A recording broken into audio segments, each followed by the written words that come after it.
Friends, स्वागत है आपका हमारे चैनल मेंटर्स मंडल पे।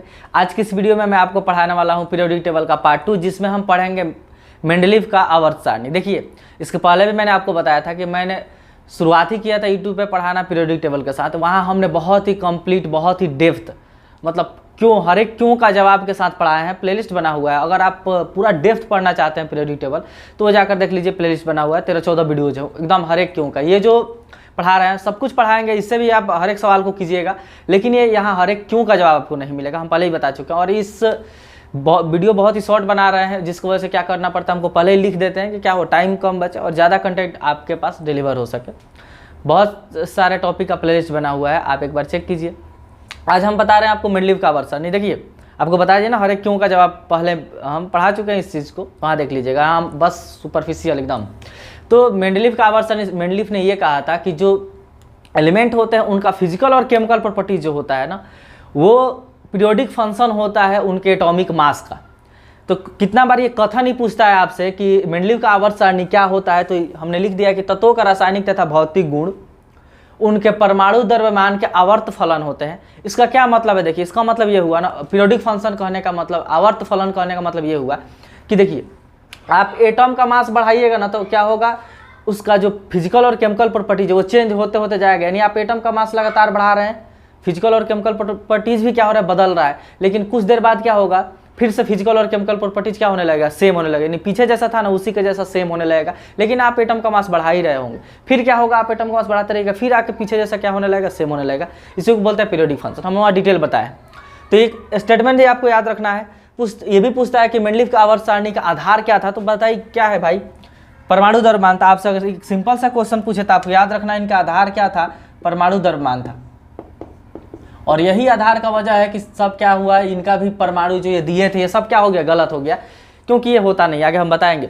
अच्छा, इनके बारे में देखिए क्या क्या फैक्ट्स पूछा जाता है और क्या क्या आपको याद रखना है। सबसे पहले ये याद रखना है कि ये जो मेंडलीव साहब थे, ये कहाँ के थे, रशियन थे। इसको पहले बताए थे कब अपना पीरियोडिक टेबल दिए थे, 1869 में।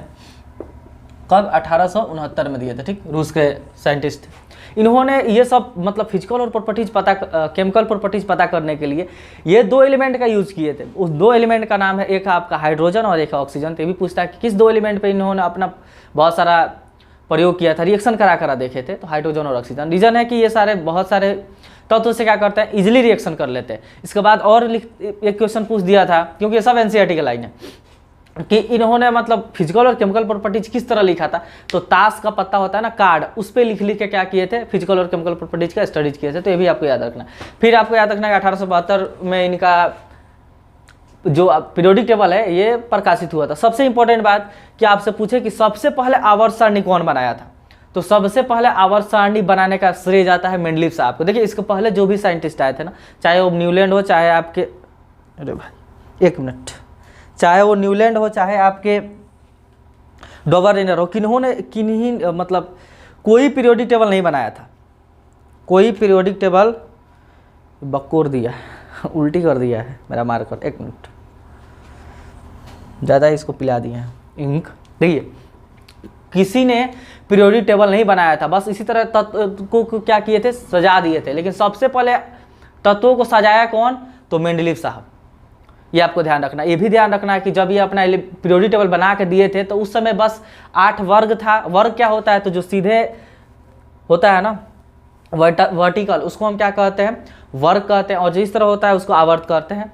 तो उनके समय 8 गो वर्ग था और 6 गो आवर्त था। जब ये अपना पीरियोडिक टेबल दिए थे तब नोबेल गैस का खोज नहीं हुआ था। नोबेल गैस का जैसे ही खोज हुआ तो बिना किसी चेंजेज के बाएं तरफ रख दिया गया। ये भी पूछा है कि जब नोबेल गैस का खोज हुआ तो मेंडलीव के आवर्त सारणी के किधर नोबेल गैस को रखा गया था, तो बाएं तरफ। देखिए, सब चीज़ यहाँ लिख दिया, फटाफट अब हम समझा देते हैं कि तत्वों का गुणधर्म जानने के लिए हाइड्रोजन और ऑक्सीजन का उपयोग किए थे। ताश का पत्ता पर लिख के ये सब पता किए थे। सर्वप्रथम आवर्त सारणी दिया था, ये भी आपको याद रखना है, सब क्वेश्चन पूछा है इससे। इनकी आवर्त सारणी 1872 के जर्मन पुस्तिका में क्या हुई थी, प्रकाशित हुई थी। मेंडलीव के मूल आवर्त सारणी में 8 वर्ग तथा 6 आवर्त है। ध्यान से समझिएगा, इस मूल आवर्त सारणी के वर्ड को पकड़िए। ये मूल क्या हो रहा है भाई, ये कुछ ज़्यादा ही पी लिया जा रहा है, कितना उल्टी कर रहा है। ओफ, क्या कहें हम।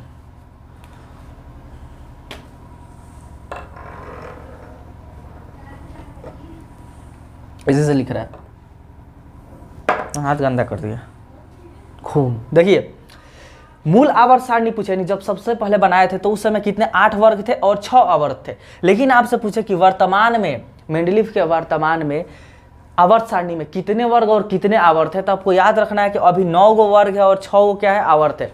देखिए कैसे, ये इन्होंने बना दिया था ऐसा टेबल, मान लीजिए इसी से लिख रहा है, ऐसा टेबल बना दिया, ठीक, ऐसा टेबल बना दिया, ऐसे ऐसे 8 ऊपर क्या था, 8 गो था और इस तरह 6 गो था। तो उस समय नोबेल गैस का खोज नहीं हुआ था, लेकिन जैसे ही नोबेल गैस का खोज हुआ ना, तो बाएं तरफ इस तरफ क्या किया गया, नोबेल गैस को रख दिया गया था बिना किसी चेंज किए। फिर भी इनका टेबल क्या था, सही था उस समय, तो बाएं तरफ रखा गया था। आपको याद रखना है कब, नोबेल गैस। नोबेल गैस क्या होती है, तो आपका helium, neon, argon, krypton, xenon, radon, जिनका आउटर मोस्ट शेल में कितने इलेक्ट्रॉन होते हैं, 8 होते हैं, जिसकी वजह से किसी रिएक्शन में भाग नहीं लेता है, तो इसको हम क्या कहते हैं, इनर्ट गैस भी कहते हैं। ये आपको पता होगा। अभी किधर है, अभी नोबेल गैस आधुनिक आवर्त सारणी में किधर है, ग्रुप 18 में है। देखिए तो आप याद रखना, पूछे वर्तमान में, तब आपको क्या मानना है, 9 वर्ग और कितने, 6 आवर्त। तो देखिए यहाँ लिखा भी गया है कि नोबेल गैस की खोज के बाद इसको बाईं तरफ बिना किसी परिवर्तन किए रख दिया गया था, बाईं तरफ, याद रखना। अच्छा, अब इनका और ये सब इधर लिखा है उपलब्धि, मतलब क्या क्या अच्छाई थी। तो अच्छाई ये थी कि देखिए उस समय कुछ एटम का जो मास है ना, वो क्या किया गया था, गलती कैलकुलेट किया गया था, तो उसको सही भी कैलकुलेट किए। क्यों कैलकुलेट किए, क्योंकि इनका आधार ही था एटॉमिक मास, जिसकी वजह से इनको सही कैलकुलेट करना पड़ा। ये बात आपको याद रखना है, हमने इंग्लिश में लिख दिया, physical and chemical properties of an atom, sorry of an element is periodic function of their atomic mass. ये तो इनका नियम हो गया, कब दिए थे, क्या हो गया, ये सब हो गया। कुछ दोष है, दोष समझ रहे हैं, ड्रॉबैक्स जिसको बोलते हैं, कुछ ड्रॉबैक्स है इनके। क्या ड्रॉबैक्स है, तो देखिए पहला ड्रॉबैक्स आपको याद रखना है, ये कहे थे कि भाई हम बढ़ते एटॉमिक मास के अनुसार एलिमेंट को क्या कर रहे हैं, सजा रहे हैं। यानी एटम का मास बढ़ेगा, उसी के अनुसार हम क्या कर रहे हैं, तत्वों को सजा रहे हैं। यानी इतना कंफर्म है कि जो हल्का है वो पहले आएगा, उसके भारी वाला बाद में आएगा, उसके भारी वाला बाद में आएगा।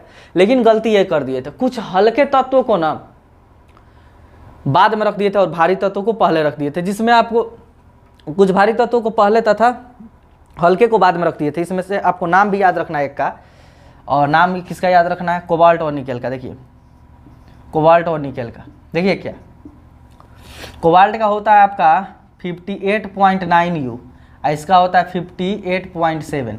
तो आप बताइए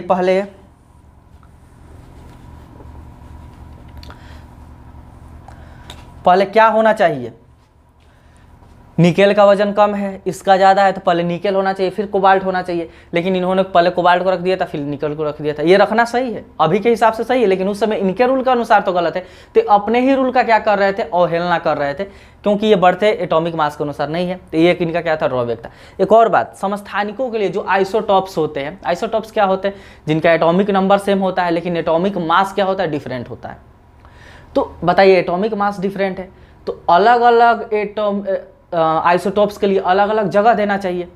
क्योंकि देखिए जैसे आप बात कर रहे हम कार्बन का ही, तो कार्बन के आपको C12 का नाम सुने होंगे और C14 का सुने होंगे।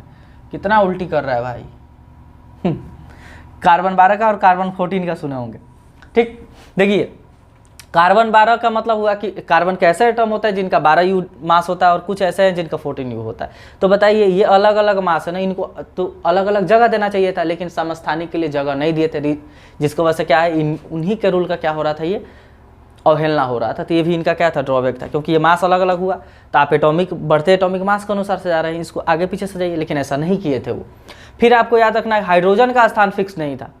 हाइड्रोजन का स्थान आज भी फिक्स नहीं है, वो अलग बात है, लेकिन इनके समय भी हाइड्रोजन का स्थान फिक्स नहीं था। रीजन क्या है कि हाइड्रोजन है नॉन मेटल, लेकिन कभी कभी मेटल की तरह भी क्या करता है, वो बिहेव करता है, आवारा तत्व कहते हैं।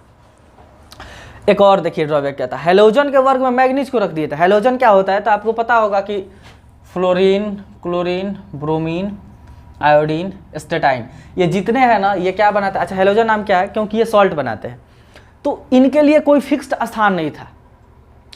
सॉरी क्या बोल दिए, इनके साथ किसको रख दिए थे, मैग्नीज को रख दिए थे। बताइए मैग्नीज क्या है, एक मेटल हो जाएगा आपका, ये अलग कैटेगरी का हो गया, वो अलग कैटेगरी का हो गया, समझ में आया ना। तो इसलिए ये क्या था, गलत हो गया, क्योंकि ये अलग इनका रूल फिजिकल और केमिकल प्रॉपर्टी जिनका सब सेम होता है, लेकिन मैग्नीज का इसका क्या अलग है, साफ अलग होता है।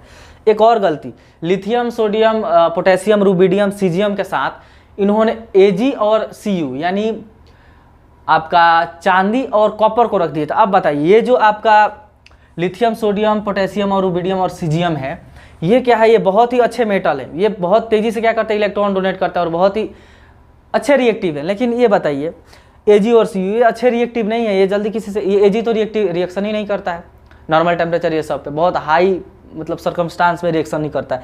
तो इसके साथ इसको रखना क्या है? गलत है, क्योंकि हाईली रिएक्टिव है, वो रिएक्टिव नहीं है। ये सॉफ्ट होता है, वो हार्ड होता है। तो समझे ना, ये क्या था? इनका एक ड्रॉबैक्स था। तो पूछे क्या क्या ड्रॉबैक्स था? तो इतनी ड्रॉबैक्स आपको क्या करना है, ड्रॉबैक्स यानी दोष, उनको क्या करना है? आपको इतना याद रखना है। सबसे इंपॉर्टेंट जो इनका बात था ना, जिसके लिए बहुत ज़्यादा फेमस हुए, वो बात को भी हम बताते हैं। ठीक, थोड़ा सा मिटा दें। वैसे ही मेरा मार्कर का तबीयत खराब है, ढेर खा पी लिया है।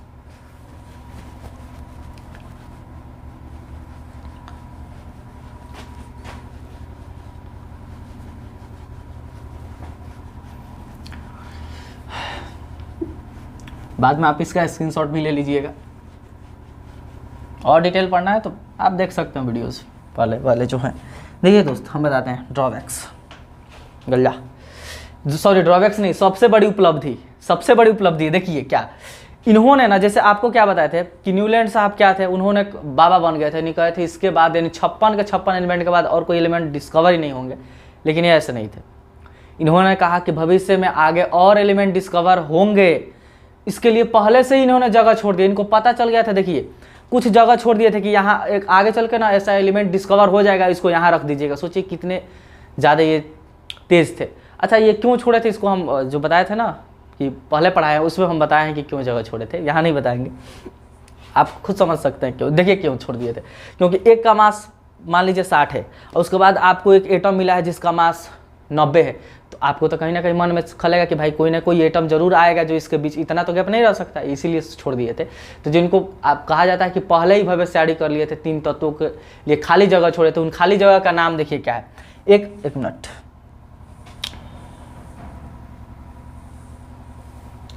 एक आपका था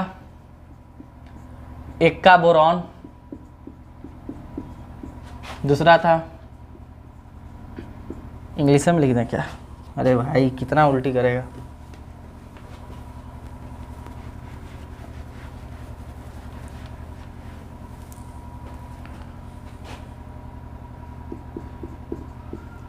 एक्का सिलिकॉन और एक होगा आपका एक्का एल्युमिनियम। 3 जगह छोड़े थे। एक का नाम था एक्का बोरॉन, एक का नाम था एक्का सिलिकॉन, एक का नाम था एक्का एल्युमिनियम।